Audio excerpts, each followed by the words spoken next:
Very warm good morning to all of you. Myself doctor Kaleem. आज आपके सामने हम प्रेजेंट हुए हैं पदार्थ विज्ञान का सेकेंड चैप्टर्स को लेकर के। हमने लास्ट लेक्चर में फर्स्ट चैप्टर पूरा पढ़ लिया था कि क्या क्या सिद्धांत होते हैं, कौन कौन से सिद्धांत होते हैं, वो पढ़ लिया था। मतलब कि आयुर्वेद निरूपण हमारा कंप्लीट हो गया था। और आज का जो लेक्चर है वो उसमें हम ये पढ़ेंगे आयुर्वेद निरूपण दर्शन, यानी दर्शन क्या है, दर्शन कितने प्रकार के होते हैं, कैसे कैसे दर्शन होते हैं, दर्शन क्या होता है, सारी चीजें आपको आज क्लियर करेंगे। तो आइए हम स्टार्ट करते हैं चैप्टर। तो सबसे पहले हम जानेंगे दर्शन का परिचय यानी इंट्रोडक्शन। तो दर्शन का मतलब होता है किसी चीज को देखना। दृश्यते अनेन इति दर्शनम, उसका मीनिंग मतलब उसका निरुक्ति होता है, यानी किसी चीज को हम देखते हैं, आंखों से देखते हैं, उसी को क्या कहते हैं, दर्शन कहते हैं। अब दर्शन में तीन चार चीजें आती है। सबसे पहले वैदिक काल, सूत्र काल, मावय काल, वर्तमान काल। कौन से कब कब आया था फिलोसफी, कौन कौन सा फिलोसफी कब आया था। दर्शन का मतलब फिलोसफी भी होता है, ठीक है। तो कब कौन सा आया था ये देखेंगे। उसके बाद हम सबसे पहले देखेंगे आपको दर्शन के व्युत्पत्ति, जो अभी बताया हूं। दर्शन शब्द दृशिर परीक्षणीय धातु, दृशिन दर्शन शब्द दृशिन परीक्षणीय धातु में ल्यूट प्रत्यय लगाकर बनता है, ठीक है, जिसका अर्थ होता है देखा जाए, यानी किसी भी चीज को देखना क्या कहलाता है, दर्शन कहलाता है। अब हम जानेंगे कि लक्षण क्या होता है दर्शन का। तो लक्षण होता है दर्शन का दृश्यते यथार्थ तत्व अनेन इति दर्शनम, यानी जो शास्त्र यथार्थ तत्वों को समझने के दृष्टिकोण प्रदान करता है उसे दर्शन कहते हैं। यानी जिस शास्त्र में किसी भी चीज को देखने का जो ज्ञान हमें प्राप्त होता है उसे क्या कहते हैं, दर्शन कहते हैं। दृश्यते ही अनेन इति दर्शनम, ये भी आप याद कर सकते हैं। दिस इज द इंपॉर्टेंट, ये इजी है, ये याद कर लेना, ठीक है, एग्जामिनेशन पॉइंट ऑफ व्यू से। दर्शन का लक्षण। अब आते हैं दर्शन में जो जो चीज हमें पढ़ना है, वो चीज ये है कि किस किस विषय पर हमें विचार करना है। तो ज्ञान मीमांसा का पढ़ना है, नीति मीमांसा पढ़ना है, तत्व मीमांसा पढ़ना है, तर्कशास्त्र और सौंदर्य शास्त्र पढ़ना है। अब हम आते हैं कि दर्शन की संख्या कितनी होती है, कौन कौन से दर्शन होते हैं। तो सबसे पहले हम ये जानते हैं कि दर्शन कितने प्रकार का होता है। तो दर्शन दो तरह का होता है, एक होता है आस्तिक दर्शन, दूसरा होता है नास्तिक दर्शन। आस्तिक दर्शन का भी डिवाइड किया गया है, फिर नास्तिक दर्शन को डिवाइडेशन किया गया है। तो आइए जानते हैं कि 16 भारतीय दर्शन माने गए हैं। कौन कौन से, तो चार्वाक, जैन, बौद्ध, सांख्य, योग, वैशेषिक, न्याय, पूर्व मीमांसा, उत्तर मीमांसा, सव्यसाक्त, रामानुजन, पूर्णज्ञ, नकुल, पाशुपत्य, पर्तभिज्ञ, रमेश्वर और पाणिनि। ये 16 दर्शन आपको आयुर्वेद में बताए गए हैं। तो यहाँ पे एक चार्ट दिया गया है जिसमें 6 दर्शन को बताए गए हैं। ये जो 6 दर्शन है ये कौन से हैं, आपको आस्तिक दर्शन है, ठीक है, इसमें दास्तिक दर्शन नहीं दिया गया, ठीक है। तो आइए हम देखते हैं आस्तिक दर्शन कौन कौन से। तो सबसे पहला जो है वो है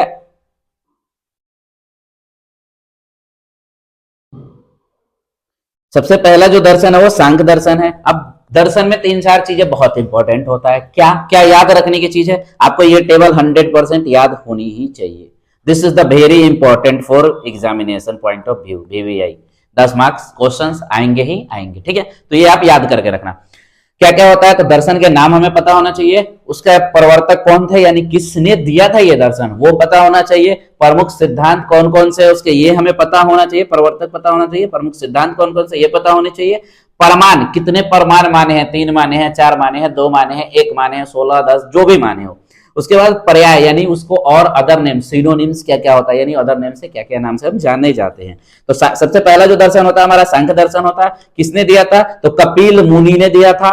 इसमें किस कौन कौन से सिद्धांत को माने हैं, तो सत्य कार्यवाद और परिणामवाद माने हैं। अब हम आपको एक डाउट हो रहा होगा कि सर ये सत्य कार्यवाद और परिणामवाद है क्या। तो इसके लिए आपको डाउट की जरूरत नहीं है, घबराने की जरूरत नहीं है, आगे आएगा, आगे मैं आपको बताऊंगा कि क्या होता है। इसका जो प्रमाण है, कौन कौन से प्रत्यक्ष, कौन कौन से प्रमाण मानते हैं, तो प्रत्यक्ष को मानता है, अनुमान को मानता है और शब्द को मानता है। और इसको हम दूसरा नाम भी देते हैं क्या, निरीश्वर दर्शन, ठीक है, यानी ईश्वर को नहीं मानने वाले निरीश्वर दर्शन, मतलब इसमें प्रमाण में नहीं माना, ठीक है।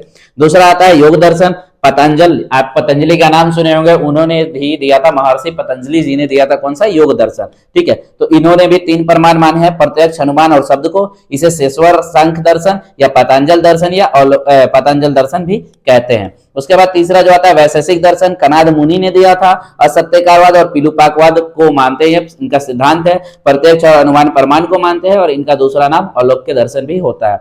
न्याय दर्शन को महर्षि गौतम जी ने दिया था। असत्यकारवाद और पिठरपाकवाद को ये मानते हैं। प्रत्यक्ष, अनुमान, शब्द और उपमान, ये 4 प्रमाण को मानते हैं, ठीक है। और इनका जो दूसरा नाम है आनुवंशिकी विद्या और तर्क विद्या भी कहते हैं। उसके बाद पूर्व मीमांसा दर्शन आचार्य जैमिनी ने दिया था। कर्म विपाकवाद को ये मानते हैं। प्रत्यक्ष, अनुमान, शब्द, उपमान और अर्थोत्पत्ति, यानी ये पांच प्रमाण को मानते हैं, ठीक है। मीमांसा या द्वादलक्षणी इसे दूसरा नाम दिया गया। उत्तर मीमांसा या वेदांत दर्शन इसी को कहते हैं। दिस इज द इंपॉर्टेंट, बच्चे कंफ्यूज होते हैं कि वेदांत दर्शन कौन सा होता है, तो उत्तर मीमांसा दर्शन को ही वेदांत दर्शन हम कहते हैं।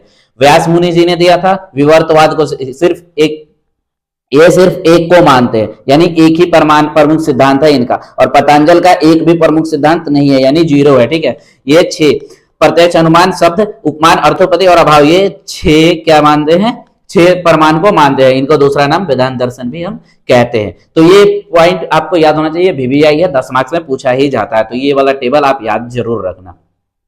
आइए अब हम देखेंगे कि हमें सांख्य दर्शन की नीड क्यों पड़ी, सांख्य शब्द का अर्थ क्या होता है, एक एक करके सारे दर्शन देखेंगे। तो सबसे पहले देखते हैं सांख्य शब्द का अर्थ। सांख्य शब्द का होता है निष्पत्ति संख्या शब्द से हुई है, ठीक है। यानी सांख्य का मतलब क्या होता है, संख्या, संख्या के अकॉर्डिंग जो डिपेंड करता है उसी दर्शन को क्या कहते हैं, सांख्य दर्शन कहते हैं, ठीक है।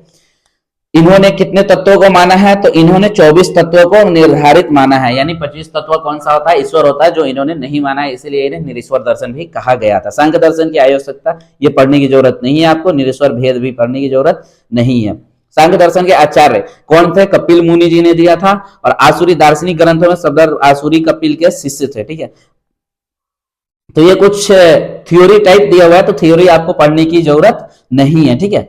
क्योंकि सिर्फ आप ये जानिए कि सांख्य दर्शन होता क्या है। तो सांख्य दर्शन क्या होता है, संख्या के ऊपर डिपेंड करने वाला दर्शन क्या कहलाता है, सांख्य दर्शन कहलाता है। सांख्य दर्शन दिया किसने था, तो आचार्य कपिल मुनि जी ने दिया था, ठीक है। और इनके कितने प्रमाण थे, क्या वो टेबल जो था, वो बस टेबल ही आपको मेन याद रखना है। अब आता है कि सांख्य दर्शन में मेन मेन सिद्धांत कौन कौन से थे, ये थोड़ा सा इंपॉर्टेंट है कि सांख्य दर्शन का सिद्धांत कौन कौन सा था। तो सबसे पहला त्रिविध दुख निवारण सिद्धांत था। सांख्य दर्शन कौन कौन से दुख को मानता है, तो आधि भौतिक, आधि दैविक और आध्यात्मिक दुख को मानता है। अब आते हैं कि आधि भौतिक क्या होता है, तो भौतिक द्रव्य से जो दुख या पीड़ा उत्पन्न होता है उसे आधि भौतिक द्रव्य कहते हैं, जैसे पशु शस्त्र आदि से उत्पन्न पीड़ा। आधि भौतिक क्या होता है, यानी भौतिक द्रव्य, यानी जो चीज दिखाई देता है उससे जो दुख हमें पैदा होता है उसे क्या कहते हैं, आधि भौतिक कहते हैं। भौतिक मतलब फिजिकल, ठीक है। फिजिकल कैसे हो सकता है, गोली मार दे कोई आपको, तलवार से कोई काट दे, कोई जानवर आपको मार दे, उससे जो दुख उत्पन्न होगा, पीड़ा उत्पन्न होगा, क्या कहलाएगा, वो आधि भौतिक दुख कहलाएगा। दूसरा जो था आधि दैविक दुख। आधि दैविक दुख क्या होता है, तो देवी प्रकोप से उत्पन्न दुख आधि दैविक कहलाता है। जैसे आपने देखा होगा कभी कभी ये होता है, बहुत बाढ़ आ गया किसी इलाका में, कहीं भूकंप आ गया, कहीं पे वोल्केनो इरप्शन हो गया, तो ये क्या कहलाता है, आधि दैविक दुख कहलाता है, यानी भगवान का द्वारा दिया गया, देवता के द्वारा, परमात्मा के द्वारा दिया गया दुख आधि दैविक दुख कहलाता है। उसके बाद देखेंगे हम आध्यात्मिक दुख कौन सा होता है, तो शारीरिक और मानसिक कारणों से जो उत्पन्न होता है यही आध्यात्मिक दुख कहलाता है। अध्यात्म मतलब हमारे बॉडी के अंदर या तो शारीरिक या तो मानसिक जो दुख होता है, जैसे रज और तम मानसिक दुख होता है। शारीरिक दुख कौन कौन से होते हैं, 3 होते हैं, वात पित्त कफ। तो ये इनसे जो दुख उत्पन्न होता है वो क्या कहलाता है, आध्यात्मिक दुख कहलाता है। और इन्हीं तीनों का निवारण करना सांख्य दर्शन ने बताया है, ठीक है। उसके बाद आता है कि सृष्टि को कैसे उत्पन्न हुआ था, सृष्टि उत्पत्ति एक टेबल आता है, उसमें इन्होंने सांख्य दर्शन ने 25 तत्वों को माना है। 25 तत्वों में क्या क्या आता है, तो पुरुष आता है, प्रकृति आता है, महत आता है, अहंकार, मन, पंच ज्ञानेन्द्रिय, पंच कर्मेंद्रिय, पंच तन्मात्राएं और पंच महाभूत आता है, ठीक है। इन्हें 5 विभागों में डिवाइड किया गया। कौन कौन से होते हैं, पुरुष, प्रकृति, महत, अहंकार, मन, पंच, ये आपको बिल्कुल याद रखना है, ठीक है। अब आते हैं पंच ज्ञान इंद्रिया, पंच कर्म इंद्रिया, यानी 5 कर्म इंद्रिया जो होते हैं हमारे, पंच तन मात्राएं यानी शब्द स्पर्श रूप रस गंध जो होते हैं, पंच महाभूत आपको पता ही है, वायु आकाश अग्नि जल पृथ्वी ये होते हैं, ठीक है। तो ये आपको याद रखने हैं।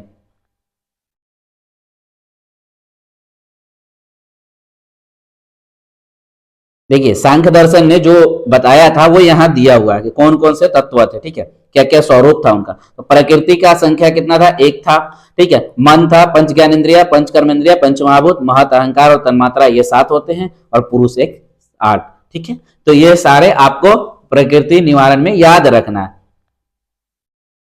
सृष्टि उत्पत्ति कर्म की कैसे सृष्टि का उत्पत्ति हुआ है, तो ये वाला टेबल भी आपके लिए थोड़ा सा इंपॉर्टेंट है, ये भी आप याद रखना।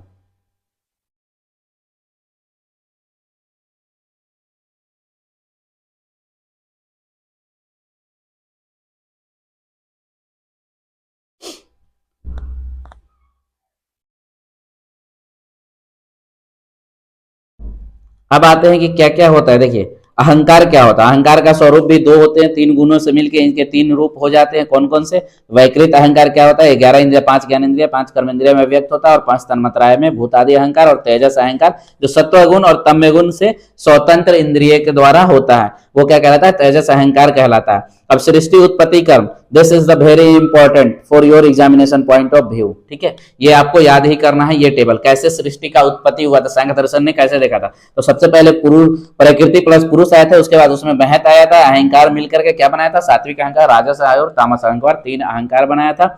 सात्विक और राजस मिलकर 5 ज्ञानेंद्रिय और 5 कर्मेंद्रिय बनाए थे, और मन बनाया था। तामस मिलकर क्या बनाया था? शब्द, तन्मात्रा, स्पर्श, रूप, रस, गंध, ये बनाए थे, और इनसे महाभूत की उत्पत्ति हुई थी, और महाभूत से पूरी दुनिया बनी थी। ठीक है, दोनों आदमी अन्य रहित है, दोनों सर्वसगत है, दोनों निराकार है।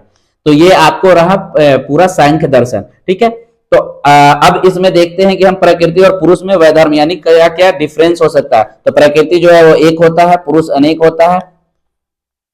प्रकृति जो होता है त्रिगुणात्मक होता है, ठीक है, और पुरुष जो होता है त्रिगुणात्मक नहीं होता है। प्रकृति अविवेकी होता है, पुरुष विवेकी होता है, यानी उसमें दिमाग होता है कुछ सोचने समझने का। प्रकृति विषयत्व होता है, पुरुष विषयत्व नहीं होता है, यानी प्रकृति कोई विषय होता है। ठीक है, प्रकृति परसदमी, तो ये वाली टेबल भी आप थोड़ा सा देख लेना। उसके बाद आता है जो मेन इंपॉर्टेंट कि परमाणु, किस किस परमाणु को इन्होंने माना है। तो किस किस को माना था? प्रत्यक्ष को माना था, अनुमान को माना था, और शब्द को माना था। ये 3 प्रकार का परमाणु को इन्होंने माना था। अब इसमें आता है सत्य कार्यवाद।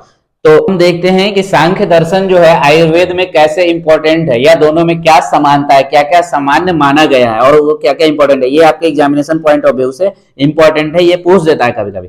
तो सांख्य दर्शन और आयुर्वेद दोनों ने सृष्टि के विकास क्रम को सेम बताया, यानी जैसा आयुर्वेद ने बताया वैसे ही सांख्य दर्शन ने बताया।